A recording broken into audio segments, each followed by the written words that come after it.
ஓம் சாய்ராம். என் அன்பு செல்லமே, என்னுடைய தங்கமே, வாழ்க்கையில் உனக்கு பிடித்த மாதிரி இன்று வரை எதுவுமே நடக்கவில்லை. எதுவுமே உன்னுடைய மனம் இஷ்டப்படுற மாதிரி எதுவுமே நடக்கவில்லை. ஆனாலும் உன்னுடைய மனதுக்குள் 1000 ஆசைகள் இருக்கிறது. 1 2 எல்லாம் அல்ல.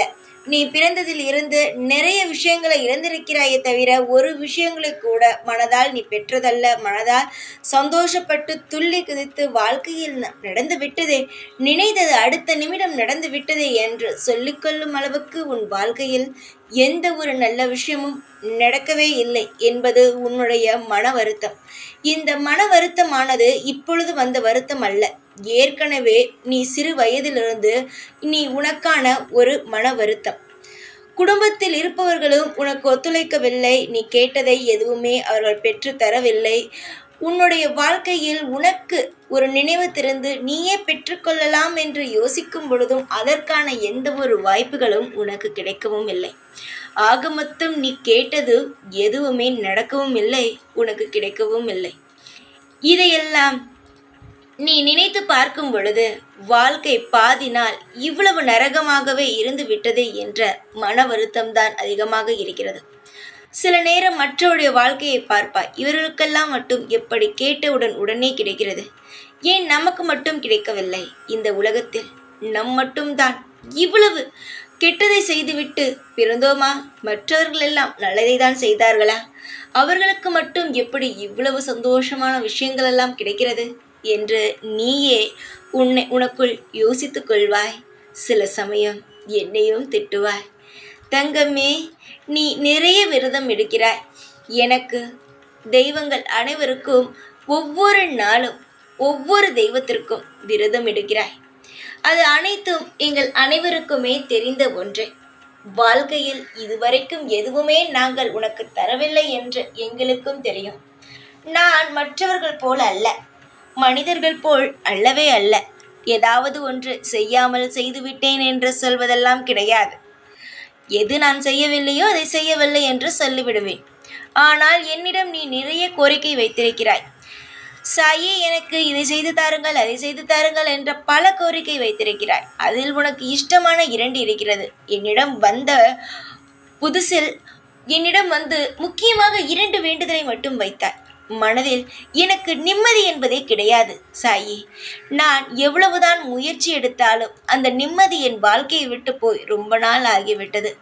எனக்கு நிம்மதியை தாருங்கள் என்றாய். அடுத்தது, எனக்கு உறவென்று சொல்ல யாரும் கிடையாது. அது மட்டுமல்ல, எல்லோரும் போலியாக பழகுகிறார்கள். நானும் உண்மையாக பழகினால் அவர்கள் அனைவருமே என்னிடம் போலியாகத்தான் பழகுகிறார்கள்.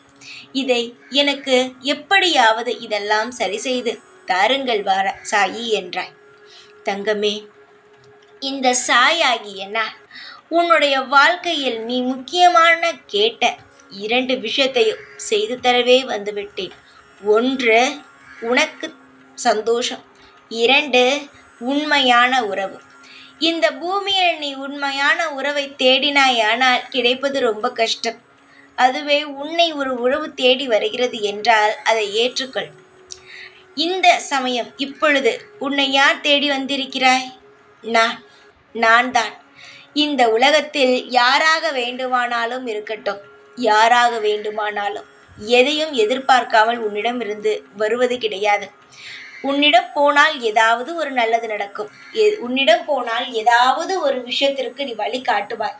உனக்கு எல்லா விஷயத்திற்கும் நல்லதொரு மாற்றத்தை உருவாக்க தெரியும் என்று அவர்கள் நினைக்கிறார்கள். உண்மைதானே? யாராவது உன்னிடம் ஏதாவது ஒரு விஷயத்தை சொன்னால் அவர்களுக்கு ஆறுதலான வார்த்தையை சொல்வாய். அதுவே நீ அதே நபரிடம் போய் ஏதாவது கேட்டால் கூட அவருக்கு ஆறுதலான வார்த்தை உனக்கு சொல்ல மாட்டார்கள். உன்னை தேடி சிலர் வருகிறார்கள் என்றால் உன்னிடம் ஏதாவது ஒரு விஷயம் சொன்னால் அது ஆறுதலாக இருக்கிறது, ஆறுதலான வார்த்தையை நீ சொல்கிறாய் என்ற ஒரு காரணத்திற்காக. யாருமே இங்கு உண்மையாக இல்லை. உனக்கு உண்மையான உறவை தேடாதே. யாராக இருந்தாலும் எதுவாக இருந்தாலும் எதிர்பார்த்துதான் வருவார்கள். தெய்வங்கள் மட்டும்தான் எதையுமே எதிர்பார்க்காமல் உனக்கு நல்லதை செய்வது. அதற்கு பிறகு தாய் தந்தை உன்னிடமிருந்து எதையுமே எதிர்பார்ப்பது கிடையாது. அவர்களுடைய உழைப்பை குறைத்து உன்னை முன்னேற்றுவார்களே தவிர உன்னிடமிருந்து இவ்வளவு செய்தேனே, எனக்காக இது செய் என்று சொல்லவே மாட்டார்கள். இவர்கள் மட்டும்தான் உனக்கு உண்மையானவர்கள். மற்றபடி யார் நண்பனோ இல்லை உன்னுடைய துணையோ யாராக இருந்தாலும் சரி, ஏதோ ஒரு எதிர்பார்ப்புடன் தான் பழகுவார்கள். தங்கமே, நீ கேட்டது சந்தோஷம். உண்மையான துணை, உண்மையான ஒரு வாழ்க்கை, உண்மையான உறவு என்னவென்று உனக்கு சொல்லிவிட்டேன். அம்மா, அப்பா, தெய்வங்கள் மட்டும்தான் உனக்கு உண்மையான உறவு. அடுத்தது சந்தோஷம். வாழ்வில் நீ இதுவரை என்ன கேட்டாய்? இந்த வாக்கினில் நான் சொல்லி இருப்பது என்ன? எதுவுமே உனக்கு கிடைக்கவில்லை என்ற கவலை இருக்கிறது என்று. உனக்கு என்ன வேண்டுமோ, நீ எதை பார்த்து ஏங்கிக் கொண்டு காத்து கொண்டு இருக்கிறாயோ அந்த விஷயமானது நாளை உனக்கு கிடைக்கும். நாளை உனக்கு நிச்சயமாக சொல்கிறேன் தங்கமே, அது கிடைக்கும். கிடைக்காமல் போகாது. உன்னுடைய எதிர்பார்ப்புகள் சந்தோஷம், நீ செய்யும் விஷயத்தில் வெற்றி நிச்சயமாகவே கிடைக்கும். இத்தனை நாள் உன்னை சோகத்தில் வைத்திருந்த இந்த சாயாகிய நான் உன்னை சந்தோஷத்திலும் ஆழ்த்துவேன். மிக மிக சந்தோஷத்திலும் உன்னை வைத்திருப்பேன். எதை பற்றியும் யோசிக்க வேண்டாம். நான் என்ன சொல்கிறேனோ அதுபடி நீ நடந்தாலே போதும். உன் வாழ்வில் நீ நிச்சயமாக சந்தோஷமாக இருப்பாய். ஒன்று தெரிந்து கொள். யாராவது ஒரு விஷயத்தை இதை செய் என்று சொல்கிறார்கள். இதை செய்தால் நல்லது என்று என்கின்றார்கள். அப்படி என்றால் அதை ஒரு விஷயமாகவே நினைத்து கொண்டு அதை செய்ய வேண்டாம். நான் உனக்காக இருக்கும் பொழுது யாரை பற்றியும் கவலை வேண்டாம்.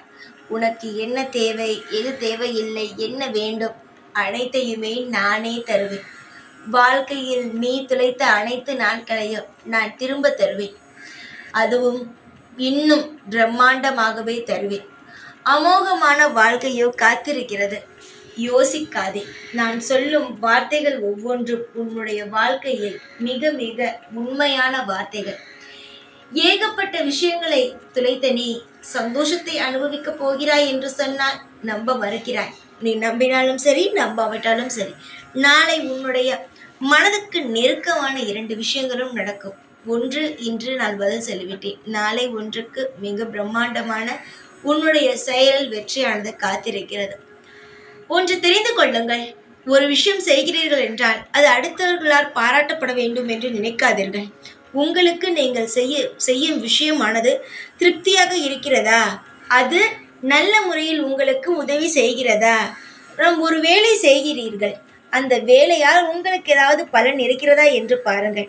அதை அடுத்தவர்கள் உங்களை பாராட்டும் அளவுக்கு நினைக்க வேண்டும் என்று நினைக்காதீர்கள். ஏனென்றால் இங்கு யாரும் பாராட்டுவது கிடையாது. யார் ஒருவன் கீழே செல்வான் அதை பார்த்து சிரிப்போம் என்றுதான் நினைக்கிறார்கள். பாராட்டுவதற்கு இங்கு யாருக்கும் மனசு கிடையாது.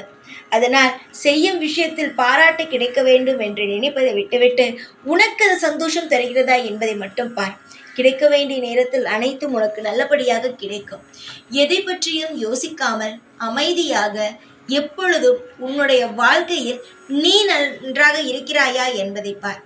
நிறைய பேர் என்ன தெரியுமா இங்கு செய்கிறார்கள்? பாராட்ட வேண்டும், மற்றவர் என்னை பாராட்ட வேண்டும், மற்றவர் என்னை பாராட்ட வேண்டும் என்று பாதி வாழ்க்கையை துளைத்து விடுகிறார்கள். யாரும் யாரையும் பாராட்டவே வேண்டாம். உனக்கு நீ செய்யும் வேலையும் உனக்கு நீ வாழும் வாழ்க்கையும் உனக்கு பிடித்திருந்தால் போதும். ஆசைகள் என்னவோ அது கிடைத்து அதன்படி நீ வாழ்ந்தால் போதும். இவர்கள் சொல்ல வேண்டும், அவர்கள் சொல்ல வேண்டும் என்று நினைக்காதே. காலங்கள் உனக்காக எப்பொழுதும் காத்திருப்பதல்ல. வரும் வாய்ப்பினை தைரியமாக எதிர்த்து நின்று பெற்றுக்கொண்டு வாழ்க்கையில் முன்னேறும் வழியை பார். எது நல்லது எது கெட்டது என்பதை நானே உனக்கு காட்டுவேன். அதற்கு தகுந்தது போல உன் வாழ்க்கையை நீ அமைத்துக்கொள். நிச்சயமாகவே நீ கவலைப்படும் அளவுக்கு இனி உன் வாழ்வில் எதுவும் நடக்காது.